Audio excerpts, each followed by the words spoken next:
Graças a Deus, graças a Jesus, mais uma vez reunidos nessa casinha de servir, com o intuito de nos melhorar, de cada vez mais encontrarmos aqui tudo que faz bem ao nosso coração, que traga a paz que tanto procuramos, que saibamos procurar o bem dentro dos nossos corações, elevando cada vez mais as nossas atitudes no bem, procurando fazer o bem ao nosso próximo, que saibamos melhorar os nossos pensamentos, as nossas atitudes no nosso dia a dia, para quando chegar a tão falada hora de separar o joio do trigo, sejamos o joio, aquele trigo, o melhor da história, e não o joio que está na plantação. Sejamos aquele trigo que vai cada vez mais produzir o pão, produzir as bênçãos para alimentar e ser o melhor. Que possamos, com o nosso bem, com a nossa atitude, com os nossos pensamentos, com a nossa melhora, produzir o bem e que sejamos separados, apartados de todos com a nossa melhora. Que a gente possa produzir o melhor. Pensemos bem em cada atitude nossa, se nós estamos fazendo o nosso melhor. Se é isso que Jesus espera de nós. Que nós possamos vibrar sempre o melhor nas nossas orações, para cada um que sofre e padece. Que sejamos aqueles que oram por todos os nossos irmãozinhos em sofrimentos. Quantos a gente vê hoje em dia padecendo na dor? Tem tantos, que a gente possa elevar as nossas orações para todos eles. Que Jesus abençoe a todos e que nós sempre tenhamos uma palavra amiga a todos aqueles que necessitam, com a graça de Deus e de Jesus. Que assim seja. Hoje nós temos conosco a nossa irmãzinha da casa, nossa querida Cláudia Regina, com muita alegria em nossos corações, que ela vem hoje nos presentear com a palestra da noite. Colocaram aqui o tema, o amparo, que não pode faltar, é isso? Então vamos lá para o amparo. Minha querida, seja bem-vinda como sempre. Silvia é a minha teacher, eterna teacher. Teacher é professora em inglês, então ela é a minha eterna. Eu sempre chamo teacher, mas Silvia é teacher. Não tem jeito, né? Todo aluno e todo professor sabe como é essa relação. Dura para o resto da vida, né? Tudo bom, Raul? Meu amigo São Paulino que eu estou vendo aqui. Nosso time, né? Mas boa noite a todos. Começando com um papo futebolístico, né? Hoje eu realizava um trabalho agora à tarde e eu recorro muito, sabe, às metáforas futebolísticas para que as pessoas possam entender as coisas. Então eu dizia assim para um casal que está numa situação de disputa de guarda de um filho menor. Então, nessa nossa descontração, eu brincava com eles, porque um deles estava com uma camisa do Santos. Não, do Santos. E a outra, aí eu aproveitei o gancho, e aí eu brinquei com eles. Eu falei, vocês podem se servir da melhor equipe técnica, mas quem entra em jogo? São jogadores, são os atletas, não é assim? Você pode ter o melhor técnico do mundo, um Tele Santana, né, Raul? Coisa que não existe mais, né? Hoje a gente tem Rogério Ceni. Enfim, né? Os áureos tempos do Filipão na seleção brasileira, coisa boa. Mas quem entra em campo é o jogador, né? Então, é aquele corpo, é aquela cabeça, aquela inteligência para poder entender a dinâmica do jogo e aplicar-se no sentido de vencer, de ganhar aquela partida, não é? E cada um tem um estímulo, uma motivação diferente para a partida, assim como nós. Por exemplo, o que nos traz a casa espírita? Por que nós estamos aqui nessa noite? Podíamos estar em casa fazendo alguma outra coisa, podíamos estar na rua. O que nos traz a casa espírita? O que leva o católico à igreja? O que leva o evangélico também lá à sua igreja? Ou é o amor ou é a dor.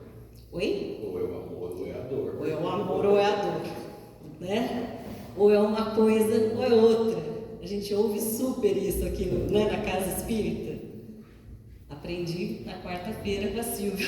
Ou é o amor ou é a dor, né? Ou você vem por uma curiosidade, por uma necessidade de entendimento, por uma busca pessoal por conhecimento, né?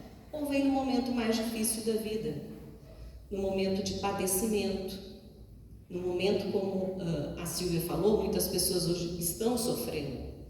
Estamos todos, de alguma forma, porque nós estamos nos despedindo de um tempo que está indo. E que tempo é esse? É o tempo da nossa infância espiritual. Nós estamos dando tchau. Aí, como eu brinco com as pessoas, tem gente que até de CEP vai mudar. Até de CEP vai mudar, vai para outra casa, né? Porém, a gente tem que pensar o seguinte: o problema em si não é mudar o CEP, porque até o CEP pode mudar para um CEP bacana, melhor, né? Um bairro melhorzinho. Agora, conforme as notícias nos chegaram através de Jesus e de outros tantos que o antecederam, parece que esse CEP aí não vai ser muito positivo não, né?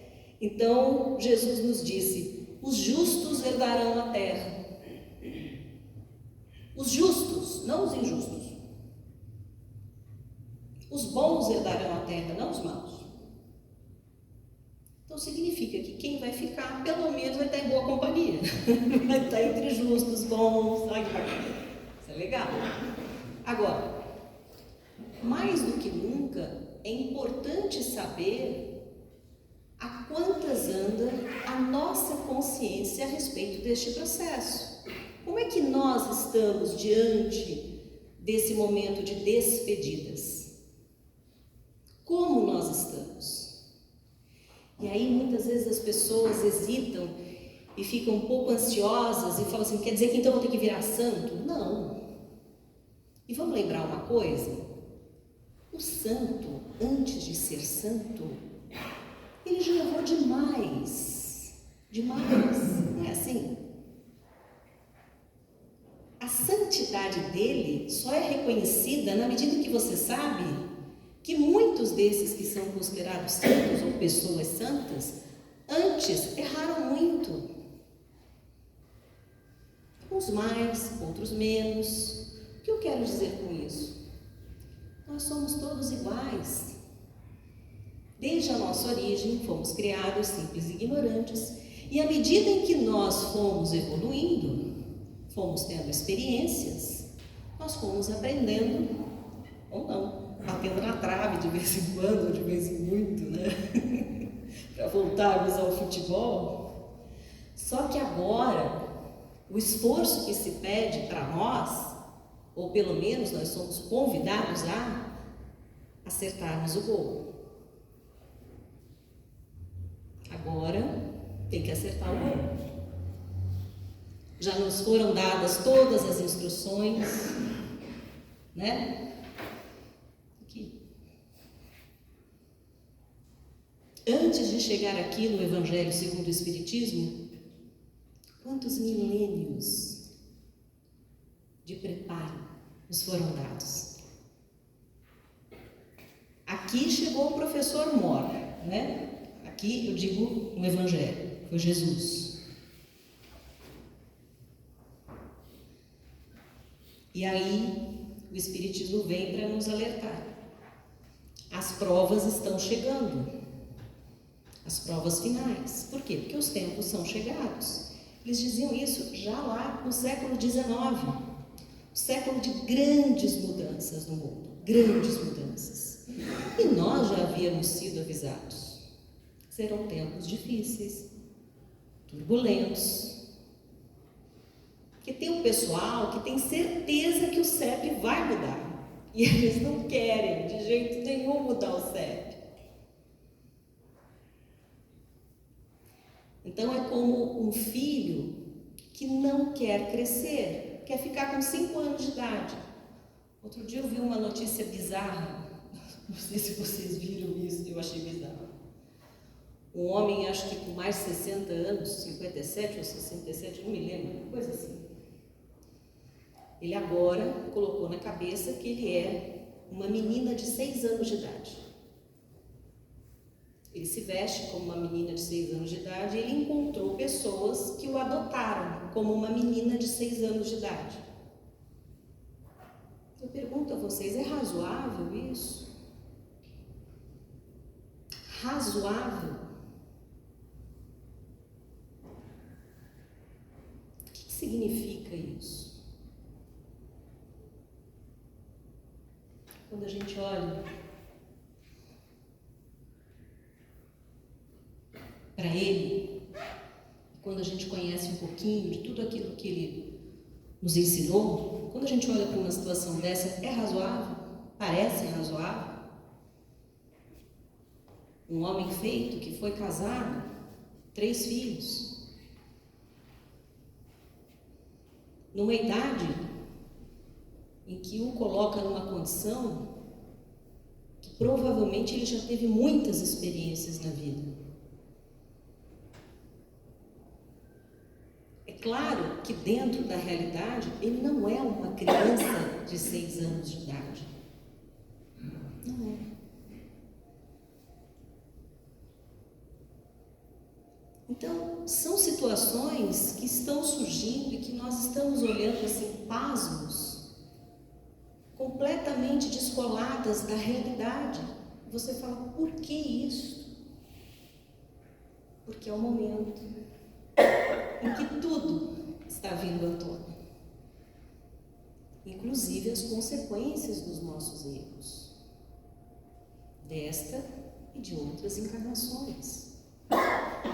Porque estamos dentro de uma casa espírita e a reencarnação, ou seja, o entendimento de que nós temos múltiplas existências, faz parte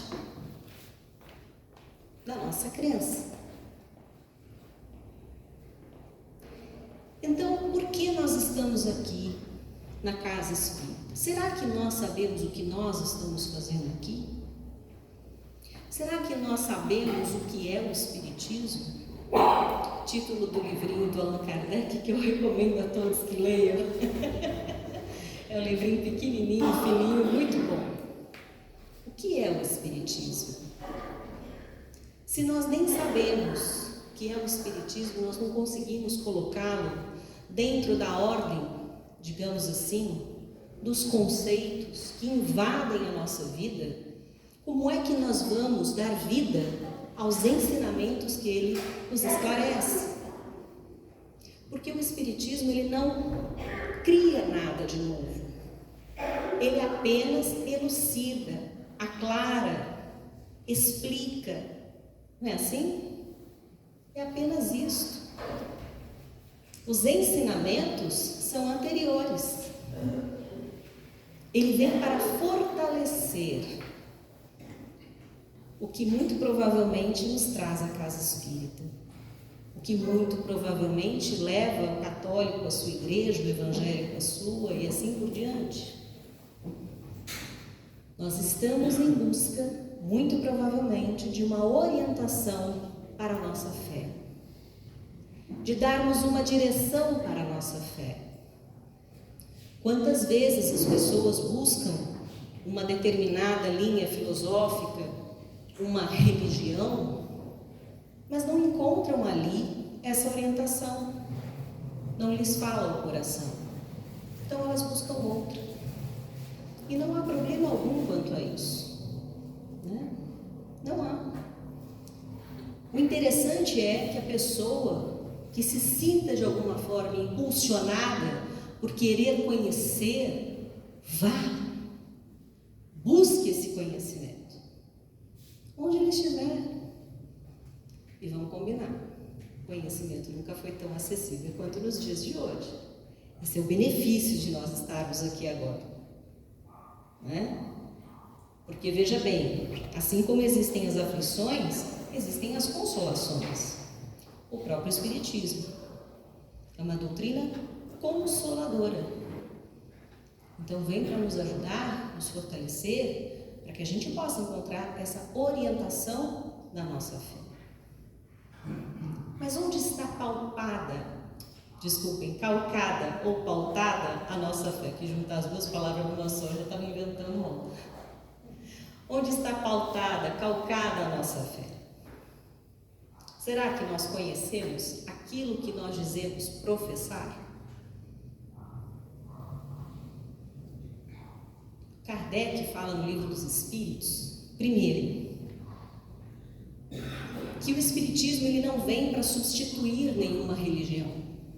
Isso já é uma baita afirmação. Ele não vem substituir nada. Ele vem agregar. Ele vem somar. Ok? Segundo, ele nos convida a bebermos das diferentes fontes do conhecimento. Então, por exemplo, nós que nos entendemos cristãos, onde é que a gente vai encontrar as informações a respeito do cristianismo? Onde?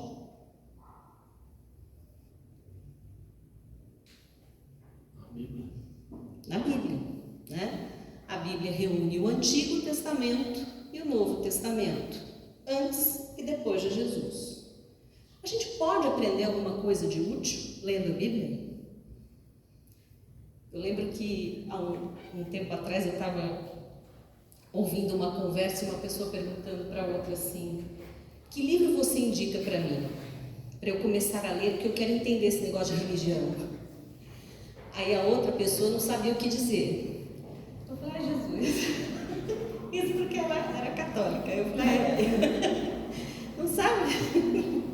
Aí eu sei que ela falou assim: não, então, você pode pegar. E aí ela assim: você pode pegar o Novo Testamento. Aí a pessoa: tá, mas onde eu encontro o Novo Testamento? Aí quase que eu falei: na livraria. Comprar, abrir e ler. Pô, tá tirando meu. E aí ela assim: não, mas eu acho que isso daí não deve ser bom, não. Muito ruim, as palavras são difíceis, não sei o quê. E começou a colocar um monte de empecilhos, né? E aí eu pensei: puxa vida, né? É um livro. Aí, sem querer, eu me intrometi na conversa, né? Sabe como é? De vez em quando a gente, né, de boa, bota uma colher lá. E aí eu, brincando com a pessoa, falei: mas você tem vontade mesmo? Eu falei: tem. Aí eu falei: você sabe um livro que é muito bom para quem está começando? Aí ela assim: qual? Não é o Novo Testamento? Eu falei: também. Eu falei: a Bíblia inteira. Ela assim: ah, não. É um tijolo para ler. Eu falei: você gosta de filme? Gosto. Que tipo de filme? Ah, qualquer um. Mas assim, eu gosto de tudo. Gosto de drama, comédia, terror. Eu falei: tem tudo isso na Bíblia. Se você abrir, minha amiga, você vai achar coisa ali que nem em filme a gente encontra. E é verdade. É verdade. Né? Então assim, se a gente se dá essa oportunidade, né, a gente vai ver coisas ali que muito provavelmente nós vivemos uma vida inteira sem nem desconfiarmos que aquilo existia ali dentro. Porque como nós estamos profundamente mergulhados numa era de descrença, nós sequer imaginamos que existem aquelas histórias, aqueles registros dentro daquele livro religioso. E por que eu falo a Bíblia inteira? Porque se você conhece o Antigo Testamento, quando Jesus chega, ele dá um novo significado. Não significa dizer que ele desconsidera tudo o que passou. Não! Porque ali, inclusive eu vou dizer uma coisa, vou falar a verdade. Eu acho que o Antigo Testamento está ali com os tempos de hoje. O que tem de barbárie, de violência, de coisas absurdas, está tudo lá no Antigo Testamento. A gente olha, a gente fala, caraca, andando tudo isso e não melhorou? Que coisa, hein? Então a gente se identifica com muita coisa, identifica com esses tempos que a gente tem vivido. Infelizmente, né? A gente ri, mas é para chorar. Você fala, meu Deus do céu. 5 mil anos de história e nós ainda estamos aqui. Ele já veio há 2000. Nós ainda não entendemos. Ontem, um colega meu fez um comentário num post que eu já fiz há um tempo atrás, em que eu falava, acho que mais ou menos, eu dizia que as coisas materiais aceitam qualquer coisa. Então, por exemplo, o papel aceita qualquer coisa. Se eu escrever lá que eu sou a Gisele Bündchen, o papel não vai refutar, vai acreditar que eu sou mesmo a Gisele Bündchen, né? Agora, a gente pode enganar a nossa consciência? Né? Nós podemos nos enganar enquanto espíritos que somos? Não. A gente pode ignorar, a gente pode fugir da verdade, que a gente sabe que está ali, mas está dentro da gente. Da mesma forma, a gente não pode fugir da justiça divina. Não tem como, né? Ela é determinada mesmo pela nossa consciência. Nossa consciência nos aponta. Nós não temos nenhum promotor de justiça apontando quais são os nossos erros. É a nossa própria consciência que faz isso. Então, ele dizia assim para mim, mais ou menos assim, que ele não concordava com essa história de Deus, que isso daí é só um consolo para as pessoas, porque na verdade não existe justiça nenhuma. E aí ele fala uma situação pessoal, de perda, de falecimento de uma pessoa que ele conhecia, que tinha síndrome de Down, e que era uma pessoa maravilhosa, doce, meiga, e essa pessoa se foi por conta da Covid. E ele falou, e muita gente pilantra continua vivo aí, aprontando das suas. Então veja, ele estava falando a partir de onde? Do sentimento dele de luto, de perda, de dor, não é? Sofrimento. Eu entendo ele. Quem nunca pensou, esse negócio de justiça divina não existe? Quem nunca? Eu não sei vocês, mas eu que não sou santa, já pensei isso também. Mas peraí, a gente aprende por um livro, mas quando a gente vai aplicar na prática, vê que o livro não funciona. Que isso? Não é? Quantas vezes a gente já se sentiu injustiçado e a gente fala, puxa vida, mas eu fiz o negócio direitinho, segui ali a risca. E o meu mérito como é que fica? Cadê a justiça? Não tem justiça. Aí você dorme com um barulho desse e fala, então, estou numa enrascada. Eu resolvi essa enrascada lendo o Livro dos Espíritos. Aí eu falei, graças a Deus, alguém me explicou esse trem. Saí dessa arrumada. E aí, a gente ali, às vezes, quando eu tenho um pouco mais de tempo, eu tentei passar uma mensagem para ele no sentido de que, dele próprio perceber que ele trazia dentro dele uma ânsia por compreender, por entender o porquê dessas diferenças, o porquê dessas injustiças.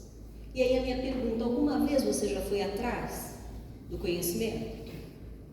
Alguma vez você já foi atrás de alguma informação que pudesse, de alguma forma, orientar suas reflexões acerca da justiça?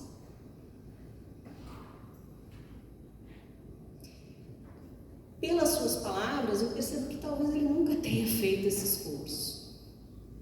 E aí vem um ponto importante. O quanto na atualidade nós estamos transferindo a responsabilidade do conhecimento para uma terceira pessoa que se coloca ali na condição de intermediário.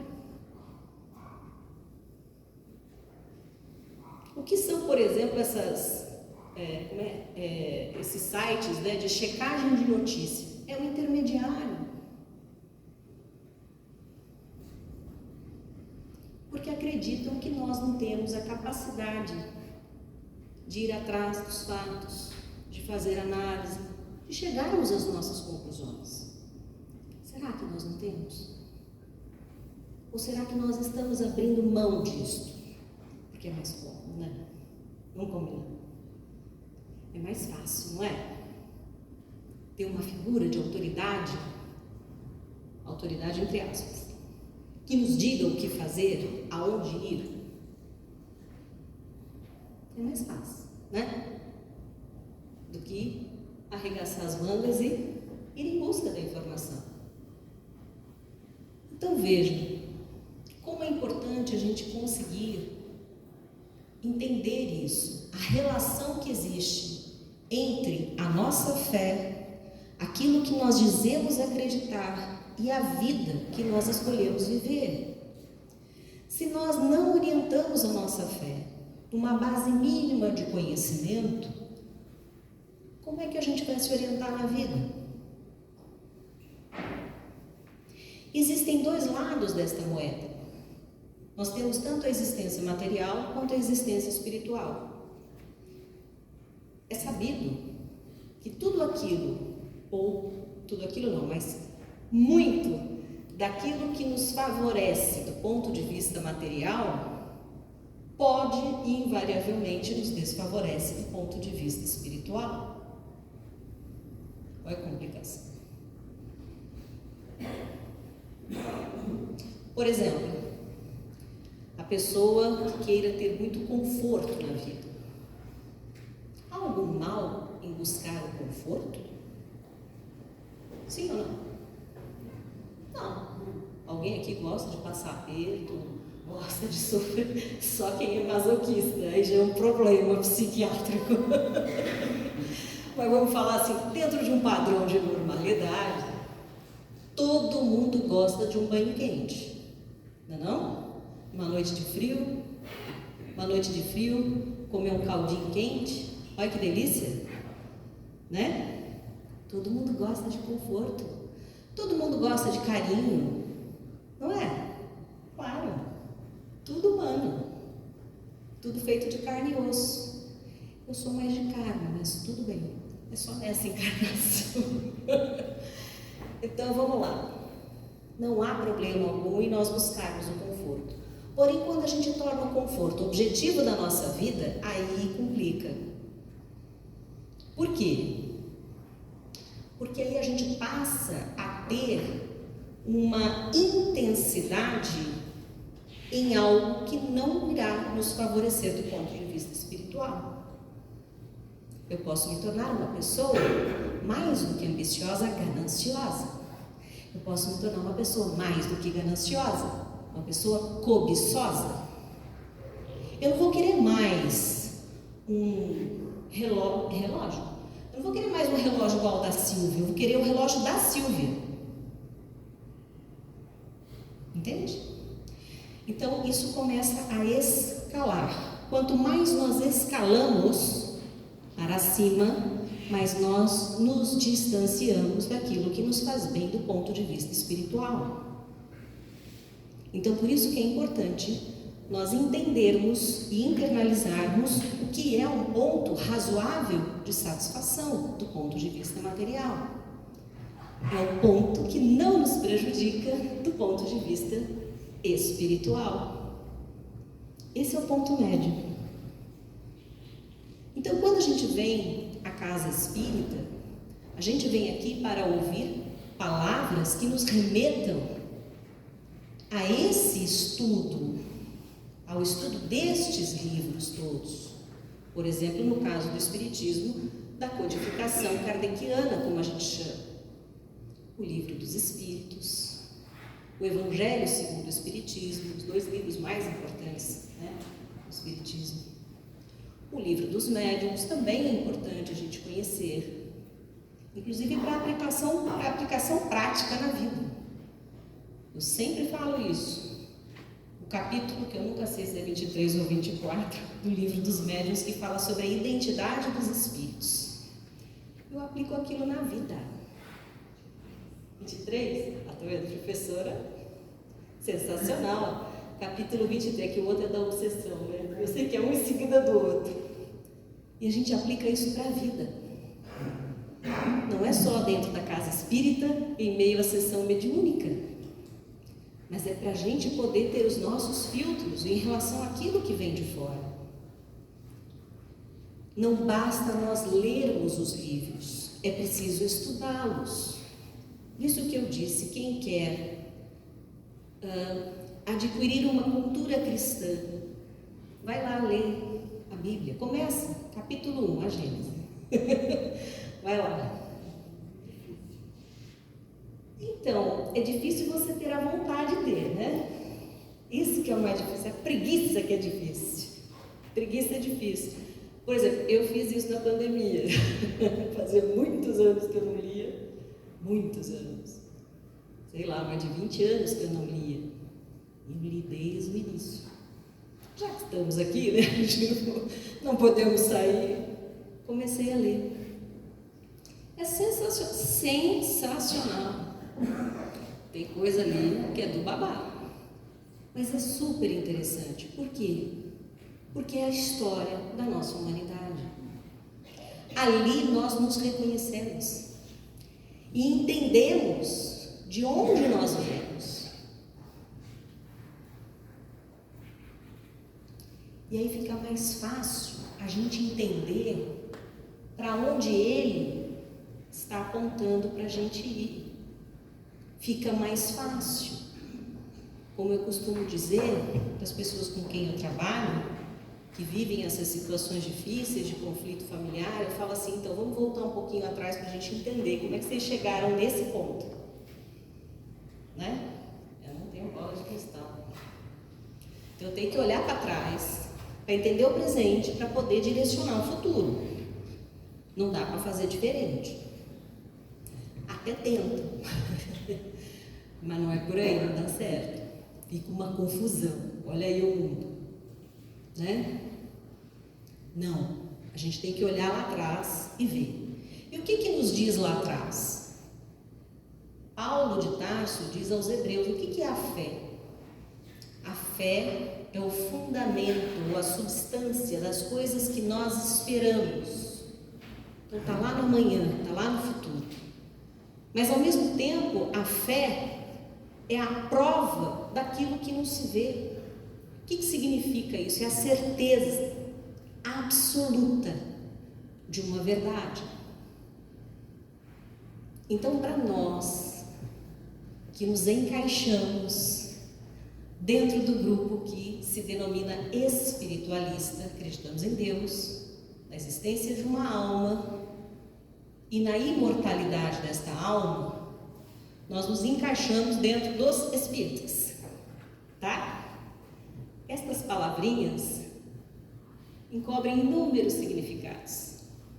A gente vai abrindo uma portinha a cada palavrinha, tá? É importante que vocês entendam isso. É muito diferente da portinha do materialista. Não existe Deus, não existe alma nem imortalidade da alma.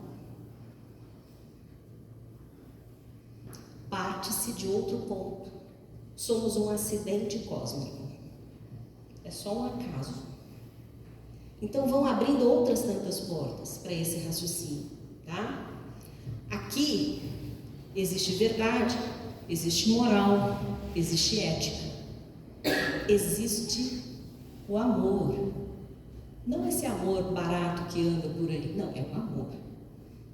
Aquele que cobre uma multidão de pecados. O amor que nos ensina através da dor. O amor que nos salva. Agora, desse lado aqui, complica, porque tudo é permitido. Não existe uma verdade. Não existe a moral, não existe a ética, não existe o amor como nós espiritualistas enxergamos, entendemos. Tem alguma aplicação prática? Oxe, super! Por exemplo, não sei se vocês têm notícias disso, mas atualmente os velhinhos estão fugindo da Holanda e da Bélgica. Você não por quê? São países, né? Qualidade muito boa. Né? Para nós aqui tem uma distância, né? Pois é, mas acontece que lá passou uma legislação que diz que aqueles que têm Alzheimer, por exemplo, podem passar pelo tratamento da eutanásia. Você fala, oi? O que é isso, a eutanásia? Que não seria propriamente eutanásia, né?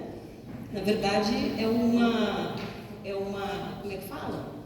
É um eufemismo. Está se querendo reduzir, né, o impacto da realidade. Então, o velhinho que é diagnosticado com Alzheimer, o seu cônjuge sobrevivente ou um filho seu pode encaminhá-lo para uma clínica para ele sofrer a eutanásia, que seria o suicídio assistido. Só que assim, o suicídio, por definição, é quando a própria pessoa quer tirar a sua vida, não é assim? Será que a pessoa que tem Alzheimer, primeiro, ela tem consciência para querer isso ou aquilo? É complicado. Tem pessoas que atentam contra a própria vida. N questões envolvidas. Mas será que alguém tem o direito de tirar a vida dessa pessoa porque ela está doente? Isso é uma aplicação prática de uma cosmovisão de vida materialista. Eu contei aqui para vocês o caso da criança, né? A última vez que eu vim, do menininho da Inglaterra, que tinha uma doença rara, e o hospital não queria deixar os pais levarem o menino para os Estados Unidos, onde estavam sendo feitos estudos experimentais, e que havia a expectativa, se não de uma cura, pelo menos de um prolongamento da vida da criança, e o hospital proibia a retirada da criança. Eles achavam que tinham que desligar os aparelhos. Aí você fala, oi? Cosmovisão materialista. Por quê? Porque aquilo é só o corpo. Só isso. Nada mais. Cosmovisão espiritualista. Ali dentro tem um espírito. Ali dentro tem um trem. Que vai continuar. E o que eu fizer aqui agora, na carne, vai repercutir depois. Entende? E são inúmeros os exemplos nesse sentido. Não só na área da saúde, em inúmeras outras áreas. Então, quando a gente aprende, porque a gente estudou, a gente não precisa de agência de checagem. A gente vai atrás dos fatos, a gente vai atrás da análise. A gente faz essa análise, a gente chega às nossas conclusões. Eu não preciso que alguém me diga que eu não tenho capacidade. Todos nós que nascemos saudáveis, nós temos essas capacidades. O que falta é nós nos conscientizarmos delas e as desenvolvermos. O Kardec nos fala isso aqui. Então ele diz assim, quando ele fala a respeito da fé cega, ele fala assim, no capítulo 19 do Evangelho segundo o Espiritismo, a fé transporta montanhas, item 6. Ele fala, a fé cega, não examinando nada, aceita sem controle o falso como verdadeiro e se choca a cada passo contra a evidência e a razão. Levada ao excesso, produz o fanatismo. Será que nós estamos vendo isso hoje em dia? Não sei vocês, mas eu estou vendo isso direto. Hoje toma-se o falso como verdadeiro, o mal como bom. o feio com o bonito. E a alma sofre. Muito. Nós estamos sendo conduzidos por um parque de diversões.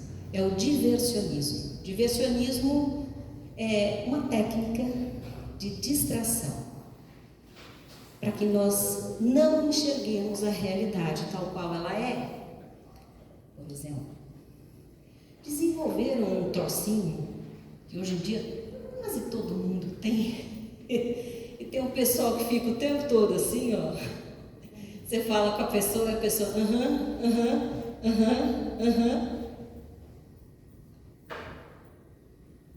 O celular é o meio mais fácil da gente entender o que é o diversionismo. Quando você está com a sua atenção focada naquele ponto, você apaga, entre aspas, a sua visão periférica da realidade. Consequentemente, você naquele momento é extremamente sugestionável. Quer manipular uma pessoa? Dá um celularzinho para ela, deixa ela se distrair, depois você fica lá falando umas coisas para ela. Olha eu aqui. Técnica de hipnose. Ela vai fazer coisas que ela nem faz ideia. Mas por que eu estou fazendo isso? Porque alguém... Isso me lembra tanto capítulo 24 do livro dos médiuns. Parece que o Kardec falou, o nome disso é obsessão. Quando uma inteligência interfere em outra inteligência. Obsessão. Lembra lá do livro dos Espíritos? Quando eles nos dizem que nós somos muito mais manipulados por eles do que a gente pode supor. Então, tenhamos atenção com a realidade à nossa volta. Quando a gente se distrai, quando a gente se mantém na distração, nós estamos vulneráveis, nós estamos frágeis. E se tiver um gaiato ali mal intencionado, irá nos sugestionar. Eu lembro há uns anos atrás, antes do pandemônio, como eu costumo chamar. Foi, né? Foi ou não foi? Foi tranquilo para você? Para mim foi um pandemônio. Eu participei de uma workshop, de um novo tipo de terapia que vem sendo oferecido em larga escala. Me convidaram, eu fui participar. E aí nós temos que fazer um exercício, uma dinâmica. E eu estava lá na dinâmica. E a pessoa deu uma orientação sobre o que nós tínhamos que focar. E a pessoa veio, quando nós estamos no meio do exercício, veio se pôr aqui do meu lado e começa a falar baixinho. Eu olhei para ela e falei, você está me sugestionando. Não, imagina, eu falei, tá. Você botou a minha atenção numa coisa, veio do meu lado e veio aqui, ó, chavecar do outro. Isso é sugestão mental. Ficou apavorada. Eu dou super cumprimento ao que o Kardec nos recomenda. Mostra mesmo. Tem que mostrar a verdade, tem que desmascarar. Isso é uma falsidade. Porque aí a pessoa quer que depois eu responda o que ela me falou e não exatamente o que eu posso ter percebido, sentido, vivido, experimentado com aquela experiência. Não, ela quer respostas, as dela, não as minhas. Gente, isso é sugestão mental. Isso é muito grave, muito grave. Não, obrigada. Quem dirige essa cabeça aqui sou eu. Então, minha gente, estejamos atentos a isso, porque nós estamos sendo muito bombardeados. Agora, tenhamos olhos de ver, ouvidos de ouvir. E para que a gente desenvolva isso, inevitavelmente, vou dizer a vocês com muita franqueza, não basta vir à casa espírita às terças-feiras, 8 horas da noite. todo dia, um pouquinho que seja, 5 minutinhos, vai, não machuca ninguém, antes de dormir, ou qualquer hora que você achar, pega lá Evangelho segundo o Espiritismo, ou pega lá a sua Bíblia, o Novo Testamento, começa a ler. Uma das tristezas desse tempo, por exemplo, é que eu vejo esta figura aqui sendo vendida para as pessoas de uma forma que ele nunca foi.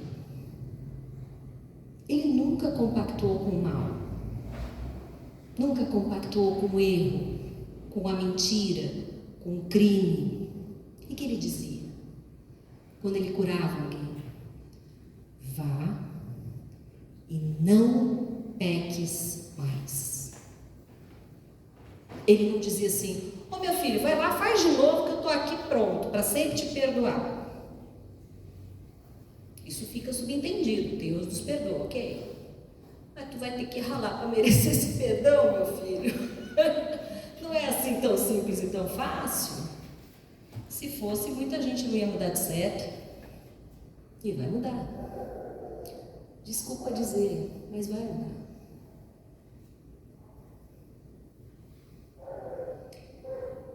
Então, meus irmãos, tenhamos consciência de que isso aqui não é uma brincadeira.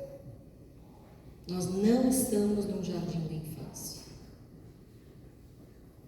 O tempo está passando numa velocidade cada vez maior, os desafios serão maiores, e nesses momentos nós precisaremos muitíssimo dessas raízes seguras, na nossa fé. Assim como já vivemos um tempo em que nós não tivemos acesso à casa espírita, muito sequer à internet, haverá um tempo em que nem a internet a gente vai ter acesso. E aí? Será a nossa prova. Prova no sentido de escola. Vem a prova, avaliação. A gente tem que tirar a nota, tem que estar acima da média. A média não bastará. Isso não é uma brincadeira. E todos nós que procuramos conhecer, que nos debruçamos sobre essas palavras, sobre as palavras que ele deixou, que outros que o precederam vieram e também nos chamaram a atenção, nós temos a obrigação moral, o dever de alertar aqueles que estão ainda dormentes, que desconhecem. Então, o amparo que não pode faltar e que não deve faltar é o amparo da fé, mas uma fé raciocinada, como Kardec nos ensinou. Fé inabalável é aquela que pode encarar a razão face a face em todas as épocas da humanidade. Santo Agostinho já falava disso também. A razão, o livre-arbítrio, são dons dados por Deus para que nós conheçamos a verdade. Ele também nos revela coisas. E através da sua revelação, nós conhecemos para além da racionalidade. Então, nós temos os dois aspectos. Tanto a razão, podemos ter e nutrir a nossa fé através da razão, de processos mentais. Entender. Mas também existe uma outra fé, que aí vem de cima para baixo, é a da revelação. É aquela que Deus complementa e que vai muito além da nossa condição de raciocínio. E é essa fé, são essas duas formas de fé que nós temos que procurar cultivar, porque elas são o nosso amparo. Nós não teremos mais o pai, a mãe, nós não teremos mais o marido, a esposa, nós não teremos mais o síndico do prédio, nós não teremos mais o prefeito da cidade, o governador, o presidente, seja lá o que for, nós não teremos mais. Seremos individualmente, cada um de nós frente à nossa própria consciência. Nós e Deus. E aí? Então, que nunca falte a vocês o amparo da vossa busca pelo conhecimento, o amparo da vossa fé, da vossa razão e do vosso livre-arbítrio. Eu desejo a todos um bom final de noite e agora nós vamos para o passe. Muito obrigada.